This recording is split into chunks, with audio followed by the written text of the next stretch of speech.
Inauguration हुआ तो मैंने आपको पहले से बता दिया, मैं कोई पेशन गोई नहीं कर रहा था, मैं कोई हालात आपके सामने प्रिडिक्ट नहीं कर रहा था, लेकिन जो कमिटमेंट्स हुई थी, जिस तरह रिजीम चेंज ऑपरेशन डिजाइन हुआ था, और फिर मैंने आपको कहा था कि पाकिस्तान में एक दफा फिर किसी की जंग लाई जा रही है, पाकिस्तानियों को ईंधन बनाया जाएगा। गिलगित बल्तिस्तान का मैंने नाम लिया था जो कि सीपेक का दरवाजा है, मैंने बलूचिस्तान और गवादर का नाम आपके सामने लिया था, मैंने जमशुद दाजला और खैबर पुख्तनख्वा की मिसाल दी थी, और आपने देखा भी कि पाकिस्तान में अमन व अमान की सूरत हाल किस तरह बिगड़ी।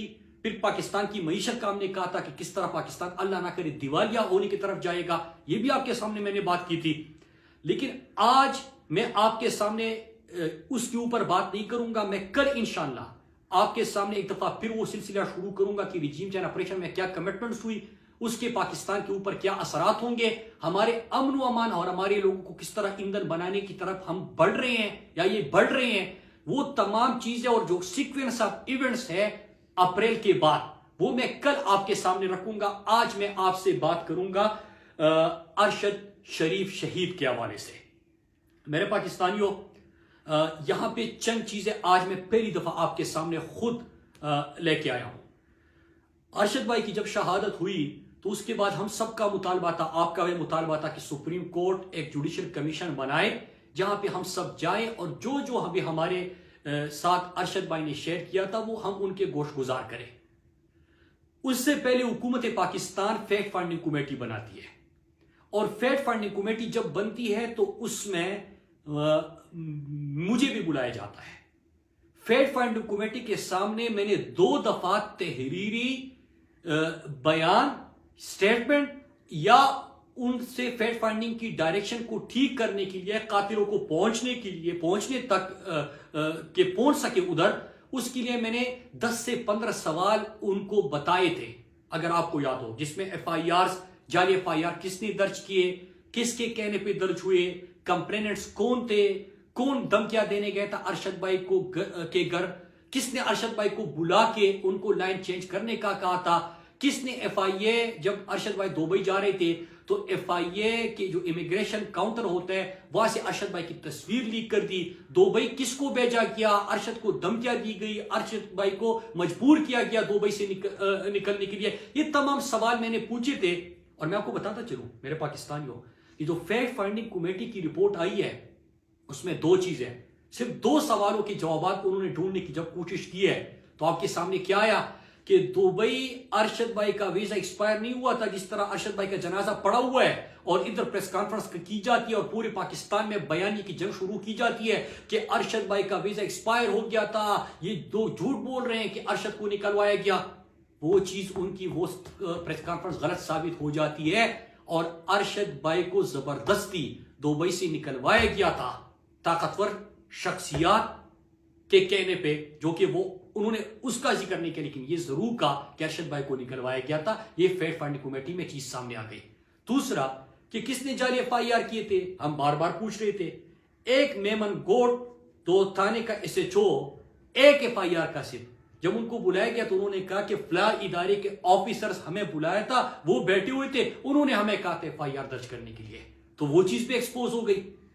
तो अभी उस वक्त मैंने जो सवाल दिए थे उसी के ऊपर जो भी जवाब ढूंढने की कोशिश की गई है वो आप कातिलों तक या धमकियां देने वालों तक, उन तक आप पहुंच चुके या आगे बढ़ चुके।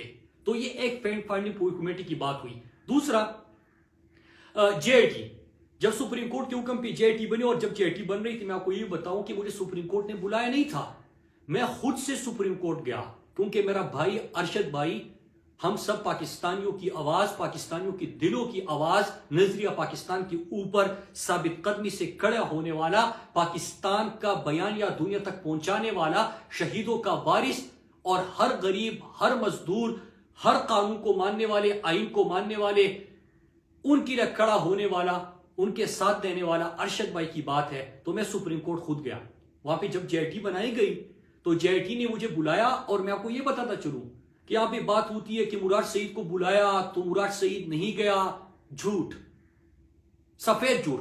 और ये झूठ कौन फैला रहा है मैं आज आपके सामने वो भी बता रहता हूं। JIT के सामने न मैं सिर्फ पेश हुआ, बल्कि मैं 2 दफा JIT के सामने पेश हुआ। एक दफा जब मैं गया, वहां पे काशिफ अब्बासी साहब, आदिल राजा, जो अरशद भाई के प्रोड्यूसर थे उनको भी बुलाया गया था, उनसे भी मेरी वहां पे मुलाकात हुई।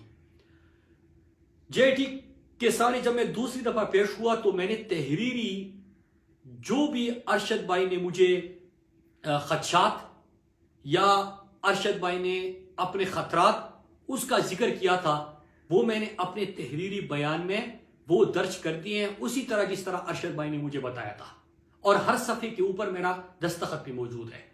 लेकिन एडिशनली मैं आपको ये भी बता दूं कि न सिर्फ मैंने वो सब कुछ लिख के तहरीर करके दस्तखत करके दे दिया है जो अरशद भाई ने खतरात या खदशात का इजहार किया था, बल्कि मैंने साथ में कुछ सवाल उसी तरह पूछे जिस तरह मैंने फैक्ट फाइंडिंग कमेटी के सामने रखे थे कि अगर आप कातिलों तक पहुंचना चाहते तो आप बेसिक्स इन चीजों के ऊपर काम करें। सिर्फ 2 सवालों के ऊपर काम हुआ और आपके सामने कितने हक़ाइक़ सामने आ गई। इसी तरह मैंने JIT के सामने भी रखे हैं। अब सवाल यह होता है कि जब ये तमाम चीजें मैं कर रहा हूं तो मैं इसका जिक्र क्यों नहीं कर रहा? ये जो रोज कहते हैं कि मुराद सईद को बुलाया, मुराद सईद पता नहीं क्या। अब मैं आपको जवाब दूं, मैं मीडिया नहीं कर रहा। अरशद भाई मेरे लिए पॉलिटिक्स नहीं है, अरशद मेरे लिए बयानी की कोई जंग नहीं है। अरशद के साथ मेरा ताल्लुक, मेरी दोस्ती, मेरा रिश्ता बहुत बढ़कर है। वो मेरे घर का फर्द था, मेरे लिए उनसे बढ़कर था। मैं इतना बेहिस नहीं हूं कि जनाजा पड़ा हुआ है और यहां पे बेहिस तो प्रेस कॉन्फ्रेंस करे उसके ऊपर। वो बंदा उसके दोस्त बनने की कोशिश करे, टीवी पे आए, जिसके साथ अरशद भाई ने कभी बात नहीं की होगी। अरशद तो इज्जत सबको देता था जो भी उसके पास आता था, लेकिन अरशद बिलीव नहीं करता था। फिर इसके साथ मैं एक और चीज भी आपको बताऊं कि मैंने जो कुछ भी था वो वहां पे अपने बयान में दर्ज कर दिया जो अरशद भाई ने बता दिया था। और इसके बाद 2-3 चीजें मैं आखिर में कुछ सवाल छोड़ के जा रहा हूं। वो ये कि जो लोग ये बयानिया बना रहे हैं, हम सबको पता है, मुझे तो खास तौर पे पता है, जिनको खौफ है कि जो 2 सवाल मैंने फैक्ट फाइंडिंग कमेटी को 10-15 सवाल दिए थे, 2 के जवाब उन्होंने ढूंढ लिए, कौन उससे एक्सपोज हो गया? तो जो एक्सपोज हो गया ना, तो उसको खौफ है। तो जिसको खौफ है तो वो ये प्रोपेगेंडे कर रहा है।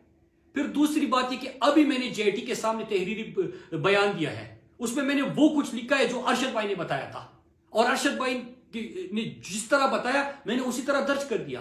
तो क्या आपको उसी का खौफ है कि उसके बाद JIT में क्या होगा या सुप्रीम कोर्ट में क्या होगा? इन चीजों का खौफ है, इसलिए आप ये बयानिए की और इस तरह प्रोपेगेंडे करने की कोशिश शुरू कर देते हैं। और एक आखिर में मैं एक सवाल छोड़ के जा रहा हूं, अपने जो पाकिस्तान के हमारे इदारे हैं जिनका नाम लेके ऐसे टुच्चे लोग रोजाना उनके तर्जुमान बन के कहते हैं कि हमें इदारे ने बताया कि मुराद सईद जब वजीर था तो ये सस्ती सड़कों का जिक्र करता था कि हमने सड़कें सस्ती बनाई, माजी में महंगी बनती थी तो फला मुल्क नाराज होता था या फला बंदा नाराज होता था या इदारा इससे नाराज होता था, और इस तरह की लंबी कहानियां वो गाड़ लेते हैं। तो मैं सवाल आज पूछ रहा हूं कि क्या ये आपके तर्जुमान है?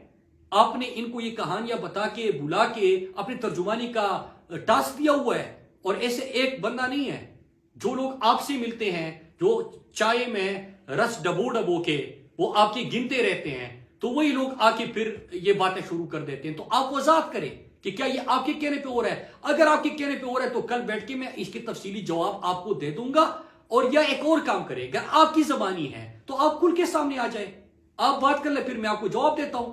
तो मेरे पाकिस्तानियों में एक चीज बताऊं कि अरशद भाई के हवाले से मैं JIT में भी, सुप्रीम कोर्ट में भी, और मैं ये अज़म करता हूं, मेरा बिलीफ है कि मैं सुप्रीम कोर्ट में मुझे कभी नहीं बुलाया गया, मैं खुद जा रहा हूं और मैं सुप्रीम कोर्ट हर दिन जाऊंगा। जब भी अरशद भाई का केस होगा, जो भी दरवाजा खटखटाना हुआ मैं वो खटखटाऊंगा। जिसको भी इन चीजों से खौफ है और ये इधर उधर की बातें कर रहे हैं और तवज्जो हटाने की कोशिश कर रहे हैं, उनको नाकामी होगी। मैं आखिर दम तक लेके जाऊंगा। जिसने अरशद भाई, मेरा ईमान है, मैं रोज कहता हूं कि जिसने अरशद भाई के ऊपर जमीन तंग कर दी थी, अल्लाह की जमीन तंग कर दी थी, अल्लाह की जमीन पे उसको जगह नहीं मिलेगी, वो इबरत का निशान बनेंगे। जिसने अरशद भाई के लिए खून हक किया हुआ है, उनको अल्लाह इबरत का निशान बनाएगा और इंशाअल्लाह इंसाफ होगा। अरशद इनके गले पड़ेगा। अरशद आज भी जिंदा है, अरशद का नजरिया जिंदा है, अरशद के चाहने वाले जिंदा है, और हम ये मुकदमा लड़ते रहेंगे। और आखिर एक चीज और, ये जो स्वात फाटा मलाकड़ बलूचिस्तान में हो रहा है, मैं रोजाना की बुनियाद पर यह सिलसिला जारी करूंगा, आपसे बात करूंगा। और इसके अलावा मैं ये भी बताता चलूं कि जो ये जिनको ये खौफ है, तो मीडिया चैनल्स को भी बताता हूं और इनके जो इस तरह टुच्चे आ जाते हैं सामने कि हिम्मत है ना तो मेरी तकरीरें, मैं तो पिछले 1 महीने में 25-30 तकरीरें कर चुका हूं, चलाओ ना। क्यों आप लोगों के की काम पे टांग जाती है? हिम्मत पैदा करे। खुद मैं मुराद सईद खड़ा है, अपने लोगों के लिए खड़ा था और मैंने अपने लोगों की जिस तरह नुमाइंदगी की है पाकिस्तान की तारीख में उसकी मिसाल नहीं मिलती कि आप लोग जो किसी और की जंग हमारे घरों तक लेके आ रहे थे। अल्लाह का शुक्र है कि मलाकड़ में आपको नाकामी हो गई। और मैं अपने मलाकड़ के लोगों को कहता हूं कि अपने आंख और कान दोनों खुले रखना और बाकी जो इस चीज के हवाले से गुफ्तगू है मैं कल इंशाल्लाह आपके सामने रखूंगा। आप सबका बहुत शुक्रिया। पाकिस्तान जिंदाबाद।